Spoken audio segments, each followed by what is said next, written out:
Hey everybody, it's Lanasia and this is our channel Building with the Baldwins. As you can see, I'm missing a Baldwin. Brandon couldn't be in the video, but forget him because it's not about him, it's about me. No, I'm just playing. But no, I'm on here because of course I would love to be with my lovely husband, but I want to share something with you guys, and it's, you know, personal to me, so I came over here by myself. Y'all remember Dakota from the last videos. But so much has happened in between the last video and now. Obviously, I think when we made our first video, we were not even married. We were making it at my parents' house. So we moved into our own home. We've gotten married. And also, I had a baby. So I'm 2 months postpartum. I know so much has changed, and I am so sorry that we did not keep up with our YouTube channel like we were supposed to. I blame Brandon. It wasn't my fault. It was my fault. But no, it was just a lot. It was a lot of transition, you know, moving, getting married. I was working on music and everything. So we just kind of got really busy. But I promise we got some fire content coming 2022. Baby.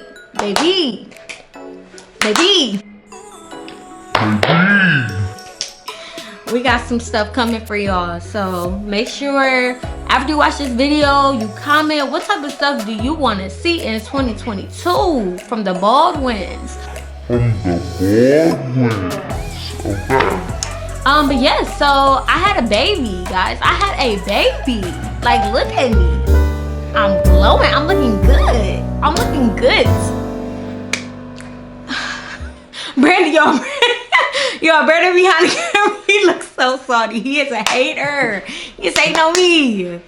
But no, so if you want to see this video where I discuss my pregnancy journey and I talk about the complications of my pregnancy, stay tuned because I'm going into the nitty gritty, baby. The nitty gritty, baby. Stay tuned. Okay, so story time. Okay, so story time. Excuse me. So embarrassed. So in November of 2020, I was diagnosed with COVID. I did not have to go to the hospital or anything because I lost my taste and my smell, so I already kind of knew what was up. I remember like the main symptom for me being like a burning nose, and I had that for like, I want to say a week, and then after that I lost my taste and my smell. That was mainly it. I mean, there was a lot of like nasal congestion and whatnot, like stuffy nose, runny nose. That was pretty much it. It was a lot of sinus issues. But fast forward, I didn't really have any like major complications from COVID. Because it was very mild. It was just like a cold for me. So I was really blessed that I didn't have to deal with like any shortness of breath or anything like that. So I found out I was pregnant in February. I want to say towards the end of February, early March, I was at work and I literally purchased like a whole bunch of food because I was hungry. So I'm like, I'm gonna just try a whole bunch of stuff. I ended up getting like this chicken wrap, and the chicken wrap was delicious, but it smelled terrible. Like, it literally smelled like a smell I can't even describe. But it was so foul that I literally had to go to the bathroom, and I was just sitting there gagging, just trying to figure out why it smelled so terrible.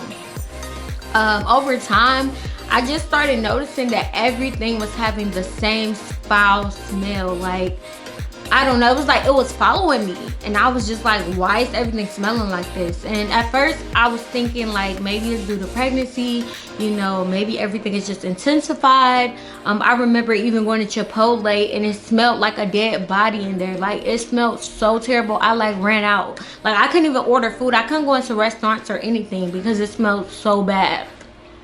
So I want to say I noticed something was wrong with me one day when I purchased some fried shrimp and fries from a local restaurant.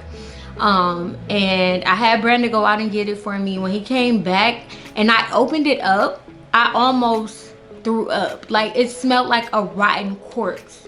Like, mind you, I don't know what a rotten corpse smells like, but I would assume it smelled like that. Like, it was so bad I left, and I was just like, man, it's something wrong with me. Like, it's no way everything smells like this one foul smell. It's no way. So I ended up researching it, and I found out I had something called parosmia. And from there, everything just changed for real. Like, everything went downhill from that point forward. Parosmia is basically like where your smell is distorted. So that's what I was dealing with. I was dealing with a lot of smell distortion. So over time, it did not affect my taste or anything at first, but over time I noticed that things started to taste rotten. Like, for a minute, I just had Brandon getting me like baked potatoes with bacon bits on it, like the little bacon bits from Wendy's. And so I was eating that like every day. And then over time, it just changed and it was nasty. And then everything just slowly started tasting rotten. Like, the expiration date was like 10 years ago. Like, it was so bad, so disgusting. And so at one point, because I was also pregnant and I was dealing with morning sickness and I was so nauseous all of the time, I literally stopped eating. I stopped drinking, because everything tastes so bad. And so I remember I was constantly in and out the hospital. I would have to get a lot of IVs, a lot of fluids in my body, because I stopped drinking water and I stopped just eating, period. I couldn't even go outside. The parosmia was so bad that literally everything had a smell, including water. Tap water had a smell. Things you would never think to smell bad or smell like anything smelled foul to me. I couldn't go outside. The air smelled bad. Cutting grass smelled terrible. Barbecue smelled disgusting. Soap smelled bad. I couldn't even brush my teeth with mint toothpaste because it tasted disgusting. It smelled disgusting. And so, you know, I remember being in and out the hospital because of dehydration. I had to keep calling off of work because I was so sick. Like, I literally could not even function. So I would go to the hospital and I would just kind of let them know, you know, what was going on. And some doctors literally looked at me like I was crazy because they didn't know what parosmia was. They never heard of it. And I just want to mention, like, prior to COVID, parosmia was something that was very rare. It wasn't common at all, but because, you know, because your nose is affected and your taste and your smell is affected during COVID, it kind of rewired some things. And so that's why I was dealing with parosmia. And the weird part is, like, after I had COVID, my smell and taste was normal. It wasn't until like later on, like months later, which is how it happens. Months later, it was affected again to the point where I couldn't even smell correctly or taste correctly. So I remember just being really like afraid, being pregnant, feeling like nobody understood, you know, what I was dealing with, because the doctors didn't know how to help me. Some doctors will literally just tell me, you know, just eat, just try to eat. And I literally could not, because some people and most people will never understand what it's like to eat something and everything tastes rotten. Like, it tastes like it's spoiled. And I remember just doctors telling me, well, you have to try to eat, you know, you have a baby growing inside of you. And it was very frustrating, very disappointing, and very discouraging, because I knew that I needed to eat and I was hungry, but I could not eat. So from that point, like, I was just being prescribed different medications to try to help with my nausea and things like that. I stopped taking my prenatals. I was taking like the pills and whatnot, but you know, I started taking the gummies because the pills were making me very sick. And then the gummies started tasting rotten. So they were tasting rotten, so I just stopped taking them. And so I was being just prescribed so many different medications. Every time I went to the hospital, they were giving me medications. I remember I had a really bad reaction to one of the medications that they gave me. And it was just terrible. It was just a terrible time.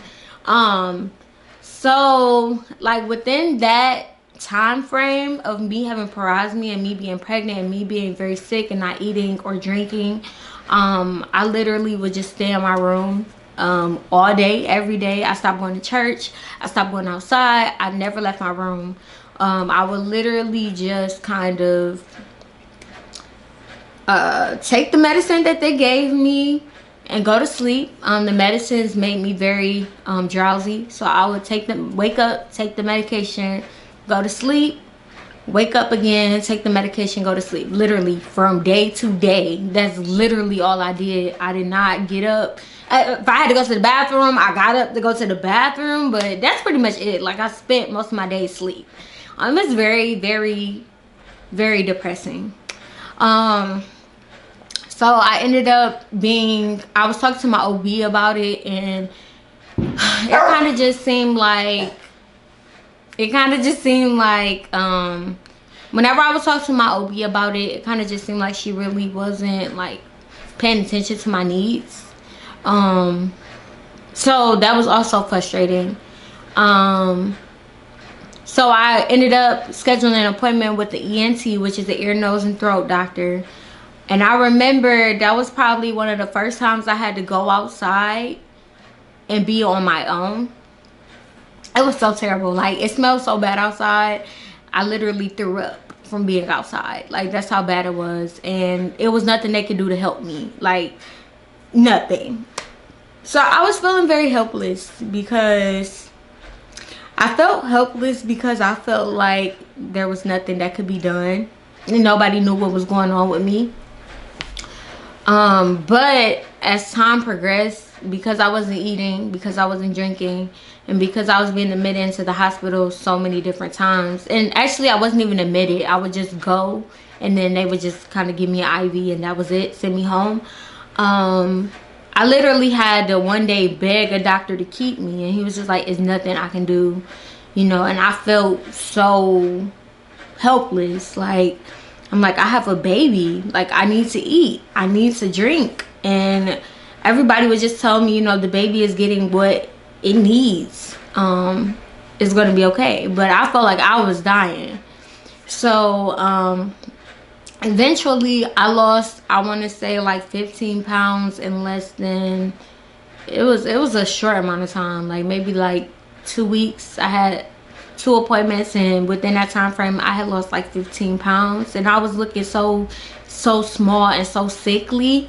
And then finally my doctor decided to admit me. So when I got admitted, I kind of had a curveball thrown at me, because I was told I could either eat or I would be put on a feeding tube. And of course, like, you know, you're already dealing with the effects of a long haul symptom of COVID. You're pregnant, you got all of these things going on, you're dealing with taste and smell distortion, and then to be told you have to potentially be on a feeding tube, it was really just depressing. Like, I remember being at a point where I was just like, I don't even want to be here anymore. Like, it's no point in me being here. It's just, I just can't do it. And, you know, my husband trying to encourage me and just kind of tell me, you know, what about our baby? What about the things that were spoken over our lives? What about the prophetic words? What about ministry? And I was just like, I don't care no more. Like, I'm over it. I can't eat. I'm depressed. Like, it was bad. It was bad.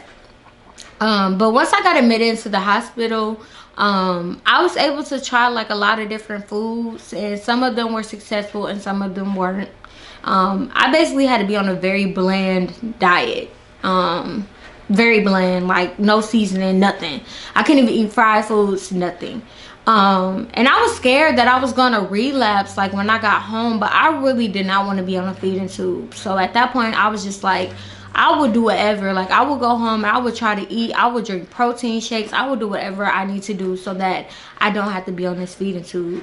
And so I went home and I tried it. Like, I literally had to eat a baked potato from Wendy's every day. Every day. Breakfast, lunch, and dinner, I was eating a baked potato. But I had to do whatever I could to be strong for my baby. Like, that's all I could think about. Like, I want her to be okay. You know, it was definitely in the beginning a disconnect because I just felt no connection to my baby because I was so sad all the time and so depressed, and I really didn't care about myself. It was just kind of like I really don't care no more. Like I don't care. That's just kind of where I was at. And so when I went home, like I was like in fighting mode. Like I was just like I was in survival mode. Like I have to eat, I have to do something so that I can show the doctors that I'm strong enough to go without this feeding tube. And so day by day, as I kept eating those potatoes, those baked potatoes, I started to gain weight. And so that was always encouraging, but it was like I was walking on a really tight rope because my doctor was basically like, if you lose any weight, I gained like 8 pounds in the hospital, but she was like, if you lose any weight, we're gonna have to discuss that feeding tube again. And so that was the only thing that was running through my mind. So I went home on like, I want to say 6 different medications. So I was taking so many medications. I wasn't even supposed to be like driving or anything like that because all of the medicines made you so drowsy. I was literally taking like 6 to 7 pills a day or more, you know, so that I could keep food down. And I think from there I ended up becoming stronger because I'm not gonna lie, I had a fear of eating food for a long time. Like it became a fear. I didn't even want to try anything because I was afraid like if I eat this, it's going to be disgusting, it's going to be nasty. And a lot of the time it was nasty and it did smell terrible, but I learned what my triggers were. Like I learned that I could not eat meat, I couldn't eat onion and garlic, which onion and garlic is literally in everything just about. So that really made my options super limited. But I really just fought like to get through my pregnancy. Like it was tough, and over time, you know, finding out that I was having a girl and just, you know, I guess being able to think about that and think about her future and think about the type of mother that I would be to her, it really encouraged me to keep fighting. And so over time, you know, like I said, I learned my triggers. I lost some things, I gained some things, but I got through it. Like I made it to the 9th month and I gained weight. I was able to like consistently eat and consistently drink. I wasn't like in and out of the hospital anymore because of dehydration or just feeling super weak. And I remember just, you know, at one point before my doctor's appointment, felt like I was about to die. Like it was literally to the point where I wasn't eating anything, drinking anything, and I was just vomiting acid like back to back to back to back. I was so miserable. And I just remember feeling like I was just gonna die. Like this is it. If I don't take myself out, I'm gonna die from this. But I was just so grateful that the Lord really carried me through, you know, because I know a lot of people, I ended up joining a support group on Facebook, which was really helpful, and it really helped me in being able to vent and being able to like share my experience with people who were dealing with the same thing. And I remember seeing some people like that were pregnant that lost like over 80 pounds, you know, and we all know that's unhealthy. Like that's not okay.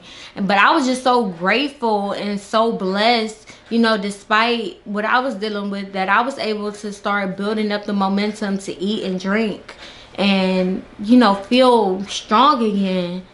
But I got through the pregnancy. My baby is here. She is healthy. She's beautiful. And I'm just grateful to God that, you know, despite me still having some issues, I'm making progress. Like, I'm making progress. I can eat fruit again for the most part. I could smell some stuff for the most part. Like, in the beginning, I was miserable. I couldn't smell anything. I couldn't taste anything. Everything was just bad. And so, like, to be able to go back and look at where I came from, I'm just grateful. I am grateful. I still have some ways to go, but I'm doing better, y'all. Like, I'm doing so much better. Like, I missed half of the summer, but towards the end I was able to hang out with my friends. I was able to go on a date with my husband. Like, it was just like amazing, and I just don't take it for granted. You know, like, people take eating and drinking and all of that for granted, but you never know how much, like, not being able to smell and eat affects like your daily life. Like, it really affects your lifestyle. And you know, for everybody that's dealing with parosmia, or anybody who may be dealing with it, it may not be as severe. I just want to encourage you to keep pressing and keep moving forward, because it's going to get better. Like, it didn't seem like it was going to get better, but as I like look back from where I first started, I am so much better. Like, I'm so much better. I'm able to enjoy fruit. I'm able to enjoy ground turkey, like something I was never able to eat. I still can't eat most meats, but I can sometimes do ground beef. Like, it's just a blessing. Like, I just feel blessed that I am healing. I'm getting better. And for those of you that knew what was going on during my pregnancy, you know, I just want to thank you for encouraging me, for praying for me, for keeping me uplifted, because it was not easy at all. Like, it was not easy at all. But other than that, I mean, I was induced. My baby was small a lot of my pregnancy. And I don't know if it was necessarily due to parosmia, because there are people in the parosmia group that I'm in that have healthy 8-pound babies, 9-pound babies, and they're not eating anything. But for whatever reason, she was kind of small, so I got induced. I went through my labor, and labor pains are terrible. They're terrible, horrible, but I got through. And I'm happy. Like, I'm blessed. She is a joy to our family. She's the first niece, the first granddaughter, like our first child. Like, she's just so special to us. And I just want to thank you guys for supporting us, and for loving on us, and for praying for us. And I never really got a chance to share my parosmia experience with you guys. So I just want to get on here before the new year and just kind of share that with you all. So like I said, we're doing really good. I'm still, you know, dealing with some struggles here and there, but just keep me uplifted in prayer. I definitely appreciate it. Be on the lookout. Building with the Baldwins is making a comeback, 2022. Right, Brandon? Yeah. Yeah. Praise the Lord. Not praise the Lord, but yeah. So I just want to say thank you guys. And if you have any questions, if you're somebody that's dealing with parosmia, whether you're pregnant or not, I am here for you, and I want to help you. I want to pray with you. I want to encourage you. Like, I got you, because I know what it's like to feel like nobody understands. And one thing I want to say too, like, if you know somebody that's dealing with parosmia, like if they literally tell you that and they're pregnant, please stop telling them that it's related to pregnancy, because that was one of the things that was so frustrating for me. Like, anytime I would tell somebody what I was dealing with, it got to the point where people would just be like, yeah, when I was pregnant, I was dealing with the smell. It's just your smell from being pregnant. Like, no. Parosmia is something that is related to COVID and other sicknesses. It is not related to pregnancy. And it's so different. So, because, like, and I'll give you an example. Like, some people, when they are pregnant, let's say like some chicken or something like that, like you smell chicken and the smell of chicken literally disgusts you. Like, you don't like the smell of chicken. When you are a person with parosmia, chicken smells like a dead body. Chicken smells rotten. Like, it is completely different. So please stop telling people you know, it's due to pregnancy. It's not due to pregnancy. It's something completely different. So I just want to throw that in there. Like I said, if you're dealing with parosmia, or if you think you have parosmia, you know, it's nothing you can do but wait it out. But I would just say, you know, stay encouraged. Like, don't get to a point where you want to end your life or be super depressed because parosmia is literally just terrible, because it's a terrible thing to deal with. And I'm so grateful that it's getting more awareness, because people need to know about it. I mean, it's not something that you see, but it can literally make someone feel like their life is ruined, and that's not the case. And I'm just grateful, like I said, that God brought me through, that I did not kill myself, that I did not harm my baby in the process of her being developed, because I was going through parosmia. And that's with any situation. anything that you're dealing with, like, don't try to kill yourself before you can even see the promise. Like, let God do what he's gonna do. And I remember also feeling like I was cursed. I felt like I did something wrong. I felt like God was upset with me, like he was just throwing this curse on me. And you know, sometimes God will put us in a position where he is literally trying to get us to trust him more. He wants to show his faithfulness. He wants to show his goodness. And that's exactly what he did for me. And so I just want to say, like, don't allow trials and tribulations, don't allow sickness, don't allow anything to pull you away from what God is trying to do for you. Because when things get tough, people will literally try and stop what God is doing, the good thing that God is trying to do through them. And so again, I just want to say, be encouraged. And this is with anything. I ain't come on here to say all this. I was really just supposed to talk about my parosmia, but I feel led to just say, stay encouraged, because God is on your side. He's fighting for you, and he got you. He got you. So that's pretty much it. Yeah, I'm done. And I'm happy I was finally able to share that with you guys. So I pray that you guys have a blessed new year. I pray that 2022 is filled with many blessings. I pray that God is glorified in your life in 2022.